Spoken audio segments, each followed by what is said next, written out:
यहाँ बार बार ये लोग माइक बजा बजा करके झूठ 100 बार भी बोलो, कुछ होने वाला नहीं है। सर इन्होंने हम साथी एक मिनट, मैं तो बस इतना ही पूछना चाहूंगा कि ये bill ministry of minority affairs ने बनाया या किसी और दूसरे विभाग ने बनाया? कहां से आया ये बिल, कहां से आया?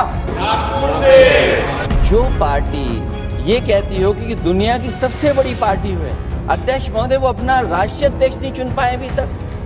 कहीं ऐसा तो नहीं था कि अभी कुछ दिन पहले यात्रा जो हुई है वो कहीं 75 वर्ष की एक्सटेंशन वाली यात्रा तो नहीं थी? ये मुस्लिम में भी बंटवारा चाहते हैं कि इस बिल के माध्यम से हम मुस्लिम भाईचारा में भी बंटवारा करते हैं।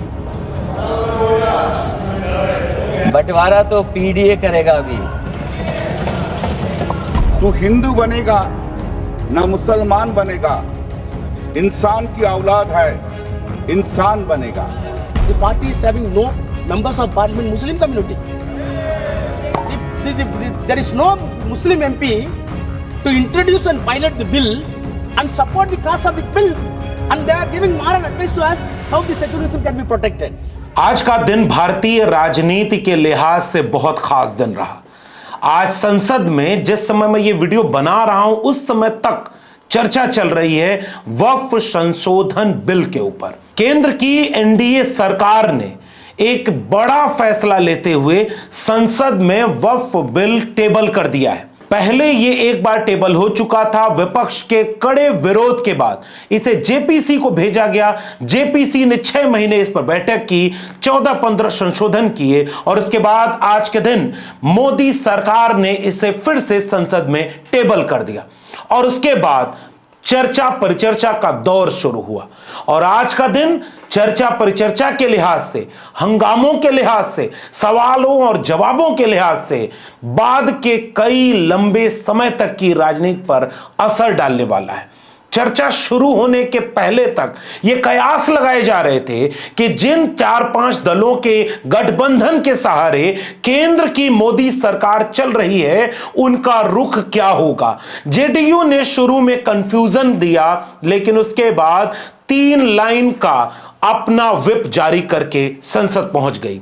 नायडू की तरफ से शुरुआत में लगातार यह कहा जा रहा था कि वो इसका विरोध करेंगे और कई बार अखबारों में खबर भी छपी, लेकिन आखिरी वक्त पर चर्चा शुरू होने के पहले चंद्रबाबू नायडू की पार्टी ने भी एनडीए के समर्थन देने की अपनी बात का ऐलान कर दिया।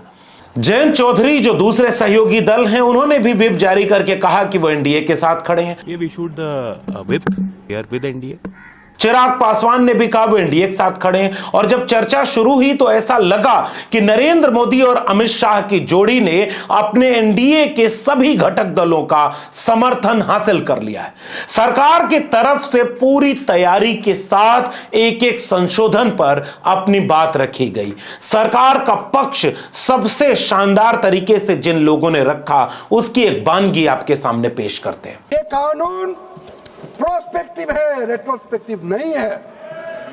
ये आप लोग बहुत क्लियर से सुन लीजिए। ये किसी का जमीन छीनने का कानून नहीं है। ये किसी का राइट, किसी का हनन करके उसका प्रॉपर्टी को हड़पने का नहीं है। राज्य सरकारों को अधिकार दिया गया है कि जो ऑलरेडी रजिस्टर्ड है उसका तो कोई डिस्प्यूट नहीं है, लेकिन जो डिस्प्यूटेड है, जो कोर्ट में पेंडिंग है, उसको हम यहाँ कानून बना के कैसे हटा सकते हैं? कोर्ट का पावर को तो हम ले नहीं सकते सर। इसलिए यहाँ बार बार ये लोग माइक बजा बजा करके झूठ 100 बार भी बोलो, कुछ होने वाला नहीं है। लेकिन चर्चा इस बात की भी हो रही है कि विपक्ष कितनी तैयारी के साथ सवाल कर रहा है, इस बिल का विरोध कर रहा है, क्योंकि शुरुआत में चाहे वो कांग्रेस पार्टी हो, चाहे वो समाजवादी पार्टी हो, चाहे वो तृणमूल कांग्रेस हो, चाहे आम आदमी पार्टी हो, इन सब ने यह बात का ऐलान किया कि यह अनावश्यक तरीके से सांप्रदायिक मामलों में तनाव पैदा करने के लिए, देश को जरूरी मसलों से ध्यान भटकाने के लिए इस तरह के तमाम कानूनों को बनाया जा रहा है। इसके लिए जब विपक्ष की तरफ से बात रखने का नंबर आया तो सबसे ज्यादा चर्चा जिन भाषणों की हुई है अभी तक, जब मैं ये वीडियो शूट कर रहा हूं उसके बाद भी अभी ये भाषण जारी रहेंगे, बाद में अगर सदन में सब कुछ ठीक चलता रहा तो ये वोटिंग पैटर्न तक जाएगा। सरकार की तरफ से पहले ये घोषणा की जा चुकी है कि वो लोकसभा में इसे पास कर लेगी और उसके बाद वो राज्यसभा में टेबल करके तुरंत इस बिल को कानून की शक्ल देना चाहेगी। विपक्ष की तरफ से जिन भाषणों की सबसे ज्यादा चर्चा हुई, जिन सवालों पर, जिन तथ्यों के साथ, जिस तेवर के साथ विपक्ष ने हमला किया, सवाल पूछा, इसने भी संसदीय प्रणाली में एक नया मील का पत्थर साबित किया। सबसे पहले कांग्रेस पार्टी की तरफ से जो बात रखी गई उसको आपको गौर से सुनना चाहिए। अध्यक्ष महोदय, जो इन्होंने 2013 यूपीए गवर्नमेंट के संदर्भ में कहा पूरा का पूरा मिसलीडिंग है, झूठ है, और हम डिमांड करते हैं कि वो ऑथेंटिकेट करें, हम डिमांड करते हैं ऑथेंटिकेट करें। इसीलिए बार बार इन्होंने आरोप लगाए, बार बार इन्होंने भ्रम फैलाया। आप इसीलिए हम भी अपनी बात रखेंगे, कृपया आप भी सुनने का धैर्य रखिए। मेरा एक ही मार्गदर्शक है, वो है भारत का संविधान। भारत का संविधान जो कहता है कि हमारा भारत में हर व्यक्ति को सामाजिक, आर्थिक और राजनीतिक न्याय, विचार, अभिव्यक्ति, विश्वास, धर्म और उपासना की स्वतंत्रता, और साथ साथ में यह कहता है कि व्यक्ति की गरिमा और राष्ट्र की अखंडता सुनिश्चित करने वाली बंधुता।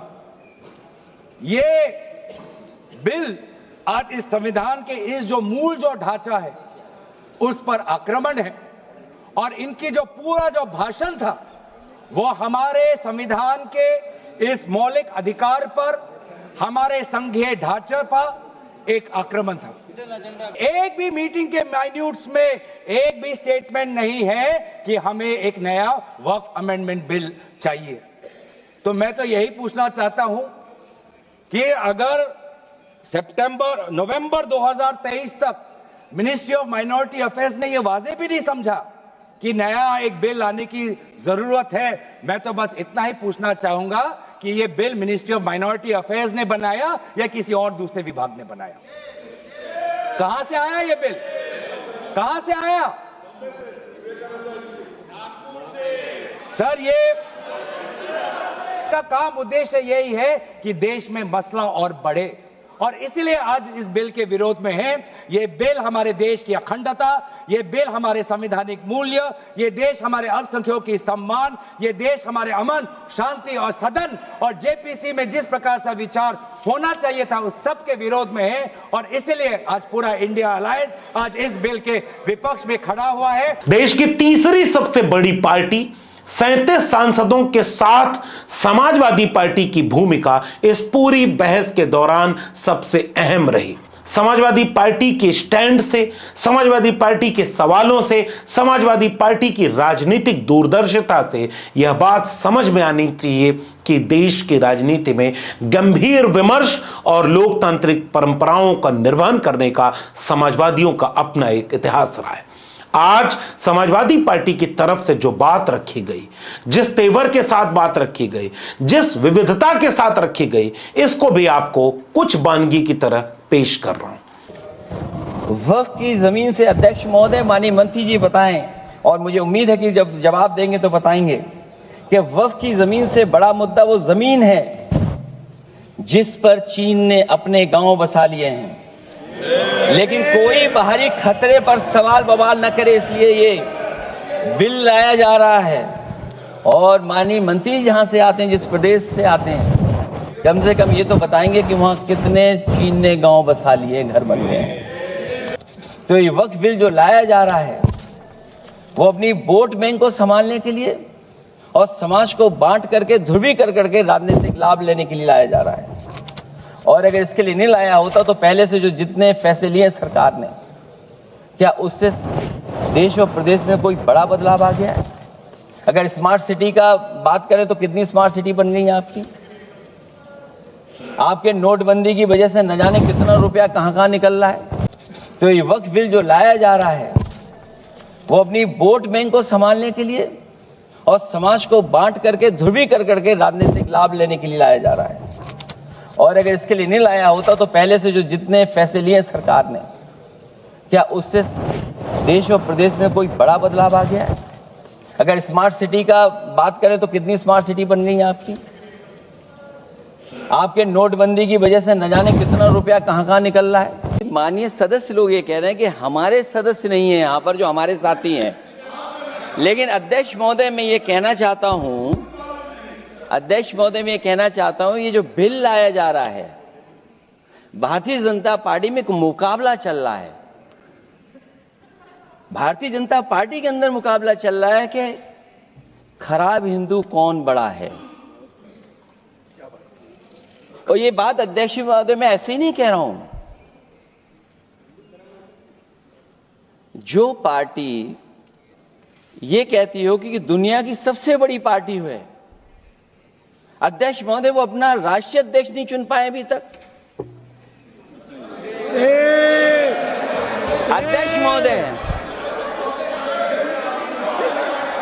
अध्यक्ष महोदय भारतीय जनता पार्टी क्या है?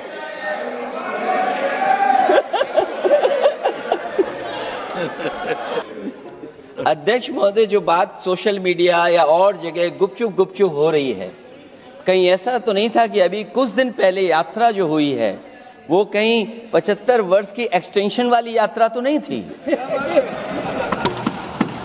सभापति महोदय ये कहना चाहता हूं कि वक्फ बिल भाजपा के लिए वाटरलू साबित होगा, क्योंकि ऊपर से तो हाँ कह रहे हैं, लेकिन अंदर ही अंदर बहुत सारे साथी सहमत नहीं है। मैं अंत में इतना ही कहना चाहता हूं कि ये वक्फ बिल जो लेकर के आए, कोई उम्मीद लेकर के नहीं आ रहा है। ये सोची समझी रणनीति का हिस्सा है, क्योंकि इनका जो बोर्ड बिखर गया है, ये मुस्लिम में भी बंटवारा चाहते हैं। मुस्लिम इस्लाम धर्म में कहीं बंटवारा नजर नहीं आता है, लेकिन इनकी कोशिश है कि इस बिल के माध्यम से हम मुस्लिम भाईचारा में भी बंटवारा करते हैं। बंटवारा तो पीडीए करेगा। अभी देखिएगा सभापति महोदया, हमारे एक सदस्य कह रहे थे कि चुनाव बहुत अच्छा होता है। इनसे बेहतर किसने चुनाव देखा होगा? चलिए धन्यवाद। वोट ही नहीं डालने दिया। सभापति महोदया मैं धन्यवाद देता हूं। मैं और अपने दल और साथियों के साथ कहता हूं कि समाजवादी पार्टी बिल का विरोध करती है, वोट पड़ेगा तो हम इसके खिलाफ वोट डालने जा रहे हैं। विपक्ष के कुछ और सांसद तृणमूल कांग्रेस की तरफ से जब अपनी बात रखने के लिए आए तो उन्होंने इस चर्चा के वे आयाम जोड़े जिन आयामों पर सरकार के सामने एक जवाब देने के लिए मुश्किल खड़ी हो सकती थी। इसलिए इन भाषणों को भी आपको गौर से सुनना चाहिए। तू हिंदू बनेगा ना मुसलमान बनेगा, इंसान की औलाद है, इंसान बनेगा। Madam, this present bill covers importantly two areas of the Waqf. One, manage religious affairs of Waqf board. One of the arena is to manage, control, supervision of the religious aspects of the Muslim. Two, providing power to the state government to decide the disputes in respect of the Waqf property, including land and building. Article 26 of the Constitution of India provides that subject to public order, morality and health, every religious denominations or any section thereof shall have the right, A, to establish and maintain institution for religious and charitable purpose, B, to manage its own affairs in matter of religion, C, to own and acquire movable and immovable property, D, to administer such property in accordance to such law. Madam, the Waqf is an institution for religious and charitable purpose. The Muslim have constitutional right to manage its own affairs in the matter of religion because Waqf property belongs to Allah. They have also the right to administer such property.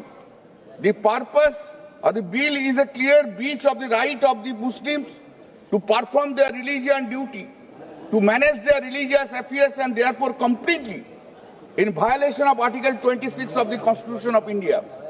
The bill its basic structure of the constitution. This is a clear attempt on the part of the bill to curtail the right of the Muslims in our country. ये ठीक नहीं है madam, Hindu या मुस्लिम का हसद मत छेड़िए, अपनी कुर्सी के लिए जज्बात को मत छेड़िए एक जंग मिलजुल कर गरीबी के खिलाफ, दोस्त मेरे मजामी लगभग में मत छेड़िए मैडम। हम अपनी जान का दुश्मन के अपना जान कहते हैं, मोहम्मद का इस मिट्टी के हिंदुस्तान कहता है। अब तो मजहब अब कोई ऐसा भी चलाया जाए जिसमें इंसान को इंसान बनाया है। Thank you madam. संसद के भीतर उन आवाजों को भी आपको गौर से सुनना होगा और आज की बहस में, आज की बातचीत में उन आवाजों ने भी देश में लोकतांत्रिक प्रक्रिया से संवाद की गुंजाइश को कितना कायम रखा और कितना मजबूत किया है, उसे आप इन कुछ चुनिंदा भाषणों के अंशों से देखिए और महसूस करिए। Madam, the irony is that the minorities' rights are going to be protected by way of this bill, where the party is having no members of parliament Muslim community. There is no Muslim MP to introduce and pilot the bill and support the cause of the bill. They are not able to produce a single member of parliament, and they are giving moral advice to us how the secularism can be protected.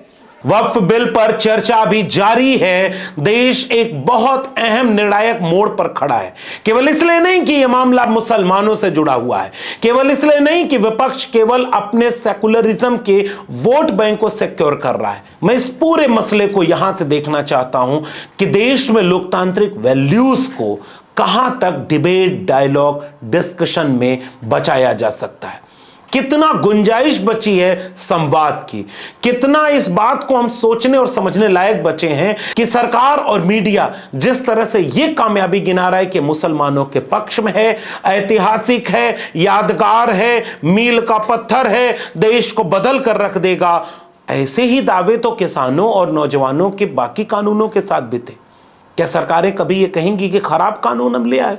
वो ऐतिहासिक नहीं है, लेकिन विपक्ष कितना दमदारी से इसे लोगों तक पहुंचा पा रहा है कि सरकार की मंशा क्या है। नीति और नियत दोनों पर चर्चा के लिए संसद की जीवंतता जरूरी है। आगे इस पर चर्चा में क्या हुआ, इसे आगे विश्लेषण करेंगे। फिलहाल आज के वीडियो में इतना ही। नजर बनाए रखिए अपने देश, अपने लोकतंत्र, अपनी संसदीय प्रणालियों और अपने उन नेताओं के ऊपर जिनको आपने वोट देकर के जिम्मेदारियां दी हैं। आपको ये बातचीत कैसी लगी नीचे कमेंट बॉक्स में जरूर बताइएगा। फिर मिलेंगे विश्लेषण के साथ। तब तक अगर आपने मेरे YouTube चैनल को सब्सक्राइब नहीं किया है तो सब्सक्राइब जरूर करिए। बेल आइकॉन दबाएंगे तो अगली वीडियो की सूचना मिलेगी, ज्वाइन की बटन दबाएंगे तो हमें हिम्मत मिलेगी। अगर आप इस वीडियो को ट्विटर यानी एक्स या फेसबुक पर देख रहे हैं तो फॉलो करना मत भूलिए। फिर मिलेंगे, तब तक के लिए बहुत बहुत धन्यवाद।